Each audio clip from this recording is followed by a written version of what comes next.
Olá, seja bem-vindo ao nosso curso Fundamentos de Punção Venosa. Esse curso é promovido pela Projeta Cursos e ministrado por mim, Manuel Neres, biotecnologista e especialista em banco de sangue e hematologia clínica.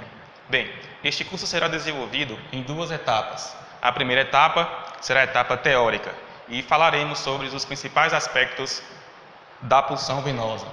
A segunda etapa falaremos das questões práticas. Abordaremos em prática expositiva os fundamentos da coleta sanguínea. Como bônus de parte teórica, haverá uma explanação sobre os tubos de coleta.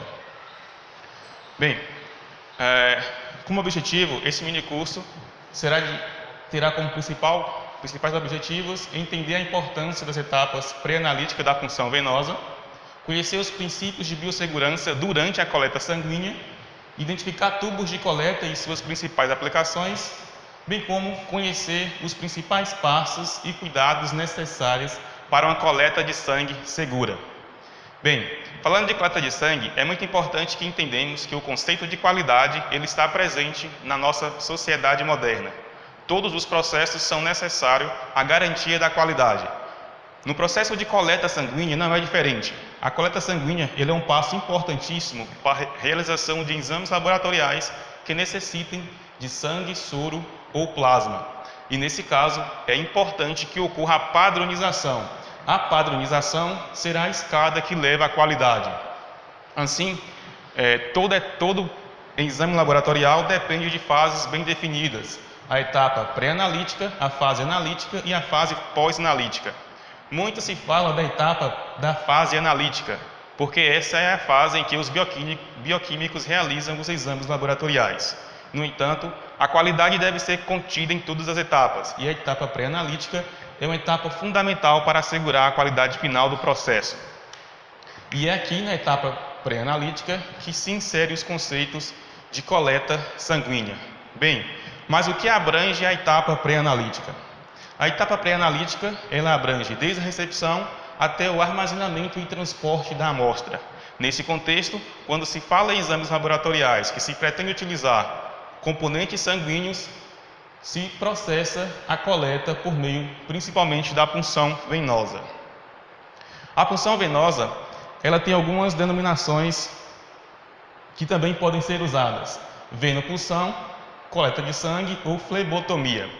Nesse caso, o especialista, a pessoa que trabalha rotineiramente com a coleta sanguínea, ele recebe o nome de flebotomista, que vem do termo flebotomia. Mas ainda não definimos o que é a punção venosa. Em termos de definição, punção venosa é a punção de uma veia com a finalidade de obter amostras de sangue para análise ou infundir fluidos, sangues e medicamentos. A primeira etapa do conceito, obter a amostra de sangue para análise, será o principal objetivo de nossa aula, de nosso minicurso. A parte de infundir fluidos, sangue ou medicamentos está mais direcionado à equipe de enfermagem quem trata pacientes em condições hospitalares e de enfermagem. Bem, o sangue ele é um fluido que circula todo o organismo. Portanto, obter amostras de sangue é uma etapa importantíssima para se avaliar o estado de um indivíduo. Quando se coleta a amostra sanguínea, a gente consegue observar que teremos alguns componentes, e desses componentes é bem visível tanto a parte de glóbulos vermelhos quanto glóbulos brancos. Nesses componentes nós temos aqui inúmeros elementos que podem ser analitos para análise laboratorial. No plasma, por exemplo, nós temos uma série de proteínas, de nutrientes e de íons que podem ser medidos e quantificados em laboratórios. Ademais, no sangue existe uma série de células que são importantes para nosso sistema de defesa. Em uma camada chamada camada leucoplaquetária, existe ali células leucocíticas que são importantes por determinar as nossas defesas contra patógenos invasores, bem como há também uma camada de plaquetas, que são elementos importantíssimos para a homeostasia e proteção contra sangramento contínuo. Dessa forma, sangue, por ser altamente infectante, é necessário que todo profissional lance mão da biossegurança. Imagine que Ao fazer uma coleta sanguínea, se introduz em um paciente, normalmente, um sistema de agulha em suas veias. Se a biossegurança não for seguida aqui, pode ocorrer risco tanto para o paciente quanto para o profissional. Observe que, se não for seguido os princípios de biossegurança, pode ser carreado elementos estranhos para o sistema de veias do paciente, ou, de forma também importante, pode ocorrer respingo de material contaminante em quem estiver executando a punção venosa. Nesse sentido, toda a parte que envolve a coleta sanguínea, ela precisa ser altamente padronizada, e existem diretrizes para isso. Assim, é possível observar que os ambientes onde se processa a coleta sanguínea têm que ter algumas características que são muito importantes. A principal delas é o piso impermeável e sem porosidade, para evitar acúmulos de sujidades. Uma cadeira específica, e essa cadeira tem que ser altamente planejada, para evitar que, durante a coleta, caso o paciente desmaie, ele não caia. Por isso tem que ter esses braços protetores. Tem que ter também recipiente para descarte de resíduos, tanto comum quanto infectante, e um local para se lavarem as mãos. Outros elementos importantes que podem ser observados é o material de pérfuro cortante e um armário para se colocar os equipamentos e utensílios necessários para a coleta sanguínea. Bem, outros pontos importantes da biossegurança envolvem os cuidados e a utilização dos EPIs. Os principais EPIs que são necessários durante a coleta sanguínea são o jaleco, as luvas, óculos de proteção. Para as mulheres é indispensável que estejam com os sapatos fechados e com os cabelos presos. Caso seja necessário, também pode-se fazer a utilização da touca. Bem, e esses EPIs, o que eles vão assegurar? Eles vão assegurar principalmente que reduza a possibilidade de contaminação. Dessa forma, a utilização dos EPIs corretamente vai evitar tanto a contaminação direta, por meio de respingos de material biológico ou de pérfuro cortante, como a indireta, se o profissional entrar em contato com alguma ferida não cicatrizada do paciente, por exemplo. Ainda é importantíssimo que a correta higienização das mãos seja executada para evitar a transmissão destes contaminantes. Bem, mas e os cuidados com o usuário? Como é que se ocorre a captação do usuário e o processo de início da coleta? Isso tudo é muito importante e muitos autores trabalham esses aspectos da cordialidade com o usuário ou paciente. Normalmente, o tratamento deve ser o mais educado possível e deve sempre levar questões tangíveis, como o estado do paciente durante a coleta sanguínea. Muitas vezes, o paciente está hospitalizado, muitas vezes com um emocional abalado, e por isso o tratamento ele é importantíssimo. A identificação da amostra é uma das principais etapas desse processo pré-analítico. Isso porque a identificação correta ela vai assegurar a rastreabilidade. O que é isso? Caso ocorra algum problema ali que possa ser identificado depois, essa identificação assegura que o sistema encontre o paciente específico. Então, é preciso que tenha nessa identificação algumas informações importantíssimas. Nome completo do paciente, mas nunca deve ser abreviado. Alguns hospitais e laboratórios mais modernos utilizam o processo de etiquetagem com código de barras. E esse código traz todas as informações necessárias para a identificação do paciente. Data de nascimento, nome da mãe, e se o paciente estiver internado em sistema hospitalar, é imprescindível a presença do prontuário do paciente. Bem, nesse contexto, a gente começa a entender que a coleta ela é algo muito mais complexo do que apenas a introdução da seringa e a remoção do sangue. Mas para isso a gente tem que entender um pouquinho de como se dá o processo de punção, a punção em si. A punção em si envolve elementos anatômicos muito importantes, que são as regiões onde se encontram as veias melhores para a coleta. A priori, toda e qualquer região que tenha veia é passível de coleta. No entanto, existem algumas regiões que são de preferível, justamente porque é onde possui algumas veias mais calibrosas.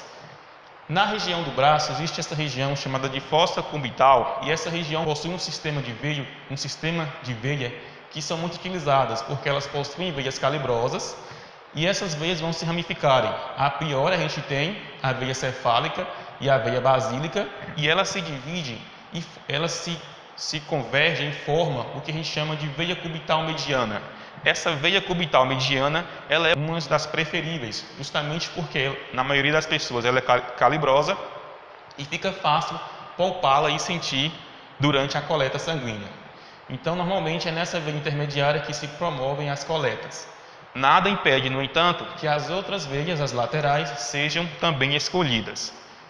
Porém, essas laterais possuem um tecido um pouco mais resistente, com um pouco mais de terminações nervosas e por isso podem ser mais dolorosa a coleta nessas regiões.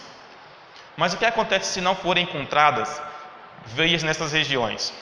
Aí o profissional pode partir para outras opções. A próxima opção, a próxima de escolha seria na região da mão, no dorso da mão. No dorso da mão existe uma série de veias que também são ramificações da veia basílica e cefálica e elas vão chegar até as extremidades mais finas. E nessas extremidades também é possível.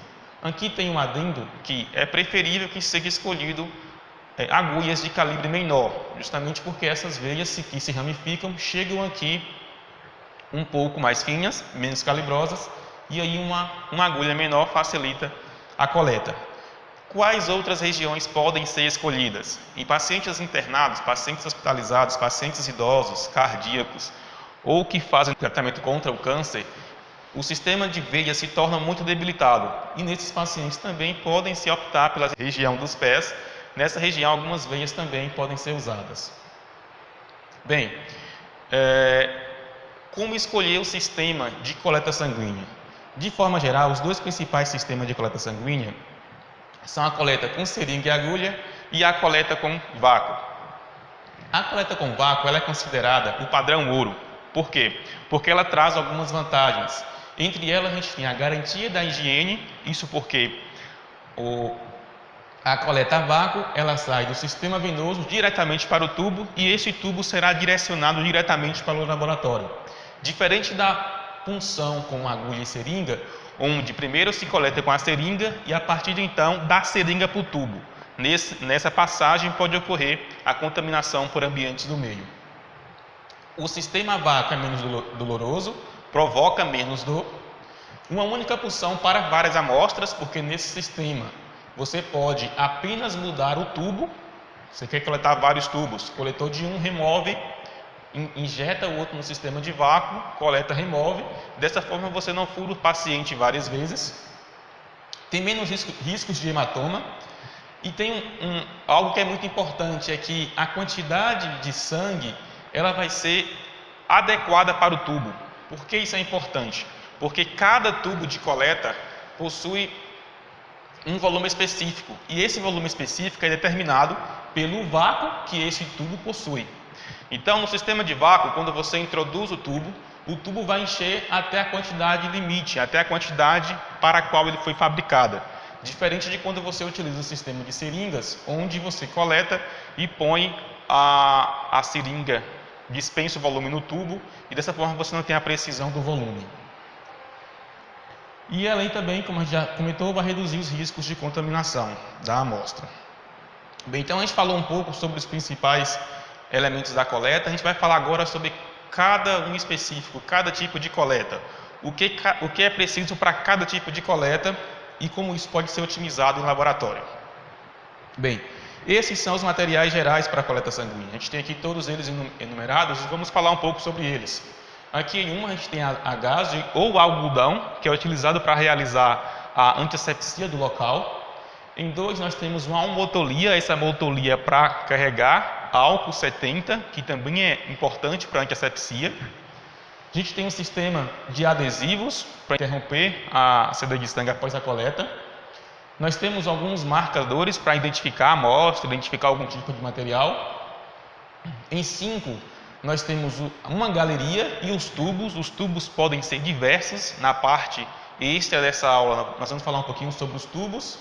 Nós temos que ter um garrote para promover uma pressão inicial para a posterior coleta sanguínea. Luva, importantíssimo para a biossegurança. o descarte de pérfuro cortante, para descartar a agulha utilizada na coleta, e também um sistema de etiquetagem, caso o laboratório que você trabalhe disponha de um. Então, esses são os materiais gerais, os principais utilizados nas mais diversos tipos de coleta. Mas a gente falou que a coleta pode ser tanto a vácuo quanto coleta com agulha e seringa. Agora vamos falar dos elementos importantíssimos para o sistema de coleta a vácuo. No sistema de coleta a vácuo, o que a gente precisa? A gente vai precisar, como a gente já viu, do garrote para fazer a pressão sanguínea, do adesivo, dos tubos, e agora que entra a parte específica da coleta a vácuo, que é um adaptador de agulha a vácuo, que algumas pessoas também chamam de canhão de vácuo ou tubo de vácuo, a agulha específica para o sistema a vácuo, e aí você pode usar tanto a agulha ou o escalpo específico para o sistema a vácuo. Como é que isso funciona? Quando a gente expõe a região da agulha, a gente obtém essa parte aqui afiada, que é a agulha em si. E aí a gente vai encaixar essa região no canhão de vácuo e a gente monta um sistema aqui em cima. E esse sistema é o sistema que vai ser introduzido na veia que você conseguiu sentir, e aí você introduz o tubo e logo em seguida você tem o sistema fluindo da veia para o tubo. Esse é o nosso sistema a vácuo. Como funcionaria o sistema de seringa e agulha? O sistema de seringa e agulha, os principais hospitais e laboratórios têm substituído esse sistema. No entanto, ele ainda é importante em algumas ocasiões, porque em pacientes onde se tem uma coleta um pouco mais dificultosa, talvez o sistema agulha seja mais apropriado. Mas como é que ele funciona? Observe que os elementos, alguns são comuns, tanto no vácuo quanto aqui. A gente precisa de um garrote, a gente precisa de tubos e a gente precisa de etiquetas. Só que agora vai entrar a parte específica da coleta com seringa, que é a seringa e a agulha para a seringa, bem como o scalp para a seringa. A gente fala agulha para a seringa e scalp para a seringa porque o scalp ele é um sistema também de coleta que pode ser conectado tanto à seringa quanto ao adaptador de vácuo. E ele normalmente é um sistema que traz uma agulha um pouco mais fina e que pode facilitar em coletas de pacientes pediátricos e idosos, cardiopatas, por exemplo. Bem, passada essa parte, nós vamos falar agora o passo a passo, o passo básico que é necessário para realizar uma coleta de sangue com segurança. O primeiro passo vai ser o garroteamento da região. Como é que ocorre o garroteamento? Aqui nós temos o garrote, e o garroteamento ele normalmente é feito de 8 a 10 centímetros acima da região de coleta. Então, quando garroteamos, a gente vai começar a palpar e a sentir aquelas veias que discutimos, que são as veias do braço, da fossa cumbital, e a gente vai sempre dar preferência à veia intermediária. A intermediária é importante porque a gente falou, né, a veia mediana ou intermediária basílica, ela é importante porque ela é uma veia calibrosa e que normalmente a coleta nessa região provoca menos dor. E aí, garroteou, é importante que o sistema de garrote não ultrapasse 1 minuto, porque exerce uma pressão ali, a gente não pode interromper o fluxo sanguíneo por muito tempo para não causar malefícios ao paciente. E aí, logo após o garroteamento, você vai tentar sentir as veias e começar a fazer a coleta. O próximo passo vai ser a antiasepsia. A antiasepsia da região vai ser importantíssima porque vai reduzir carga microbiana e carga bacteriana.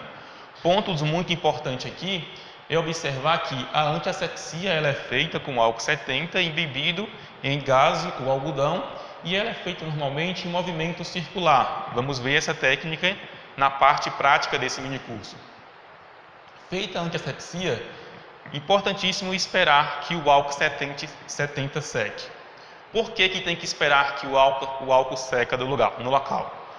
Por 3 motivos importantíssimos. O primeiro deles é que o álcool ele provoca hemólise. Então, hemácias que estiverem naquela região com álcool líquido vão ser hemolizadas. Outro passo importante é que o álcool, para exercer a atividade antibacteriana, ele tem que secar, porque quando ele seca, ele desidrata membrana e parede bacteriana.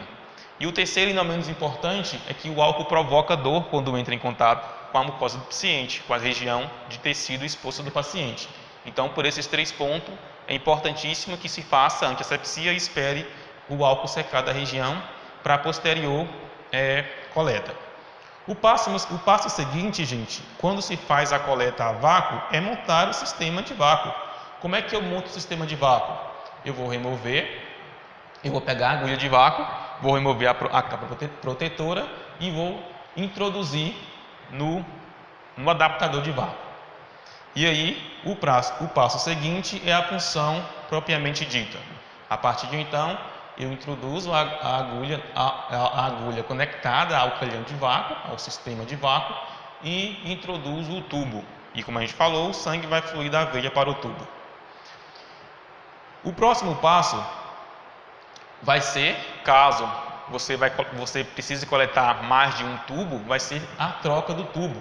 Você vai trocar o tubo e vai coletar quantos tubos forem necessários. Geralmente se coleta mais de um tubo, cerca de 3, 4, 5 tubos. Existe um ponto importante aqui que é o processo de homogeneização. Alguns tubos que possuem anticoagulante, o anticoagulante ele está presente nas paredes do tubo. Então, nas paredes dos tubos está o anticoagulante. Nesses tubos específicos, após coleta, a gente tem que fazer a homogeneização por inversão. Então, é preciso que se faça esse movimento com o tubo, em torno de 8 a 10 vezes, para que o sangue recém-coletado entre em contato com o anticoagulante ou aditivo presente nas paredes do tubo. Feito isso, os passos seguintes é a compressão com algodão. Esse passo é importante porque quando você comprime com algodão, você impede que o sangue continue saindo do sistema venoso após coleta. E também é importante porque você faz uma segunda antiasepsia e logo em seguida você coloca um adesivo para parar o sangramento. Nesse ponto aqui é importante salientar, porque muita gente ainda faz de forma incorreta, é que nunca devemos instruir o paciente a fechar o braço pós-coleta, porque isso vai dificultar a cascata de coagulação, que é fisiológica e, portanto, vai dificultar que estanque o sangramento. E, por fim, a gente precisa fazer o descarte da agulha. Normalmente, a forma mais correta de fazer esse descarte é descartar tanto o adaptador de vácuo quanto a agulha. Bem, aqui nós discutimos as principais etapas importantes para o processo de coleta. E agora a gente vai falar um pouquinho, como forma de material bônus, sobre os principais tubos de coleta. Nós falamos que, após a conexão do sistema de vácuo, escolhe os tubos que queremos utilizar. E a escolha desse tubo, ela não é inerente a nós, ela depende do tipo de exame. Qual tipo de exame que foi solicitado, normalmente em um pedido médico. E agora nós vamos falar um pouquinho sobre esses tubos de coleta. Bem, quais são os principais tubos de coleta? Existem 3 tipos principais, não são os únicos, mas são os principais. Os tubos normais, são esses tubos rotineiros que vocês costumam ver, são tubos que têm um volume que varia de 4 até 8 ml. Os tubos pediátricos, normalmente os tubos pediátricos são os mesmos tubos normais. Existe uma peculiaridade, é que esses tubos pediátricos, eles possuem vácuo suficiente para um volume menor de sangue. Então, eles não vão ficar tão cheios quanto os tubos normais. E o terceiro tubo que vamos falar são os tubos de microcoleta. Esses tubos de microcoletas representados aqui são tubos para coleta de recém-nascidos, de pessoas que têm um sistema vascular muito debilitado e que precisam de um sistema que seja menos agressivo para evitar o extravasamento de uma veia. E esses tubos vão ser usados principalmente em neonatais e oncológicos para essa finalidade. Bem, agora vamos falar sobre cada tubo, e cada tubo possui uma cor característica. O primeiro deles é o tubo azul. A gente fala azul porque ele vai ter essas marcações azul. E esse tubo, normalmente ele vem com um anticoagulante que a gente chama de citrato de sódio. E aqui eu vou abrir um adendo para a gente falar um pouquinho sobre os tipos de produtos que os tubos podem resultar. Toda vez que um tubo tem anticoagulante, ele produz como produto plasma. Toda vez que ele não tem anticoagulante, o produto é soro. Então, um tubo, após o sangue centrifugado, ele pode ter na parte líquida ou plasma ou soro. Se tiver anticoagulante é plasma, Se não tiver anticoagulante, é soro. Como o tubo azul tem um anticoagulante citrato de sódio, ele vai produzir plasma. E aí, por que ele produz plasma? Como é que esse anticoagulante age? O citrato de sódio, ele se liga ao cálcio, e o cálcio é importantíssimo na cascata de coagulação. Sem cálcio não há coagulação. Se ele se liga ao cálcio, ele vai impedir a coagulação. Só que ele impede de forma reversível. Então, por mais que você colete o sangue hoje, você não pode deixar esse sangue muito tempo estocado, porque esse processo é reversível e aí o sangue pode voltar a coagular. Quais são os exames, os principais exames que são utilizados nesse tipo de tubo? São para análise de coagulação. Então a gente vai ter aqueles exames, do coagulograma, que é tempo de coagulação, fibrinogênio, tempo parcial de tromboplastina, nesse sentido de coagulação. O próximo tubo que vamos falar é o tubo vermelho. Olha só, o que esse tubo vermelho tem? Observe que ele não tem o anticoagulante. Se ele não tem anticoagulante, ele produz então soro, tudo bem? Se ele produz soro, ele vai ser utilizado para alguns exames sorológicos e bioquímicos. São exames que, se houvesse anticoagulante, atrapalharia a sua execução. Outro ponto importante é que esse tubo ele tem um acelerador de coágulo, ou seja, vai acelerar o processo de coagulação. Isso por quê? Porque as hemácias aqui, elas não são tão importantes assim. Então, promove-se a coagulação das hemácias para que o soro seja liberado. O próximo tubo é o tubo amarelo, tem as marcações amarelas. Ele também não tem anticoagulante, portanto, ele também produz soro. E esse tubo, tanto esse quanto o anterior, pode ter um ingrediente a mais. Eles podem ter o gel separador. E esse gel separador, ele vai separar as hemácias do soro, ou seja, vai ser um gel que vai ficar entre as hemácias e o soro, e dessa forma eu não vou ter o contato e eu não vou ter a contaminação do soro com hemácias, e mesmo que essas hemácias venham a ser hemolizadas, eu não vou ter contato desse material hemolizado com o soro. E aí esse soro pode ser utilizado para fazer diversas análises bioquímicas, sorológicas, fazer dosagem de colesterol, HDL, LDL, enfim, todas essas análises bioquímicas. O próximo tubo, talvez um dos tubos mais utilizados, é o tubo roxo. Ele tem as marcações roxo. E aqui, ele tem como aditivo anticoagulante, só que aqui, é o EDTA. E o EDTA, ele tem uma característica que nós não vimos ainda, que é a ligação irreversível com o cálcio. Olhe bem, se o EDTA se liga de forma irreversível ao cálcio, não importa quanto tempo a amostra fique armazenada, dificilmente ela voltará a formar coágulos. Isso porque o processo aqui ele é inibido de forma irreversível. O que se faz com sangue coletado em tubo roxo? Normalmente se faz análises hematológicas. E aqui, como subproduto, eu vou ter o plasma ou então o sangue total. Quando é que eu tenho plasma? Quando eu centrifugo e separo as fases. Mas se eu não centrifugar e não separar as fases, o meu produto é o sangue total, que pode ser utilizado também por uma série de análises. Um outro tubo, e não menos importante, o tubo de tampa verde. O tubo de tampa verde, ele também tem um anticoagulante, nesse caso o anticoagulante é a heparina, e a heparina ela vai se ligar à trombina, ou seja, ele vai inibir a formação de trombina. Quando eu inibo trombina, eu inibo toda a cascata de coagulação e dessa forma não há formação dos coágulos. Como ele tem anticoagulante, ele pode produzir como subproduto tanto o plasma ou o sangue total, e ele pode ser utilizado tanto para fazer exames bioquímicos como também gasométricos. Bem, um outro tubo é o tubo cinza. Olha só, esse tubo cinza ele tem o anticoagulante, que é o EDTA. Se tem EDTA, se liga de forma irreversível ao cálcio e inibe a coagulação, mas ele também tem o fluoreto de sódio. Para que serve então o fluoreto de sódio? O fluoreto de sódio, gente, ele vai inibir o metabolismo da glicose. Ao inibir o metabolismo da glicose, eu impeço que as células ali presentes consumam a glicose, e aí eu posso utilizar então sangue desse tubo para fazer análises glicêmicas e também de lactato. Por possuir o anticoagulante, o EDTA, ele vai produzir como subproduto o plasma. Bem, falamos aqui sobre os principais tubos. Só que, no entanto, existe uma ordem específica de coleta. Existe uma ordem que os tubos, existe uma ordem de prioridade ao se fazer uma coleta. A gente tem que entender qual tubo vem primeiro durante uma coleta com vários tubos. Então, vamos ver um pouquinho sobre isso agora. Sempre os primeiros tubos são os tubos de citrato. Por que o tubo de citrato? Porque o tubo de citrato normalmente se avalia a coagulação sanguínea.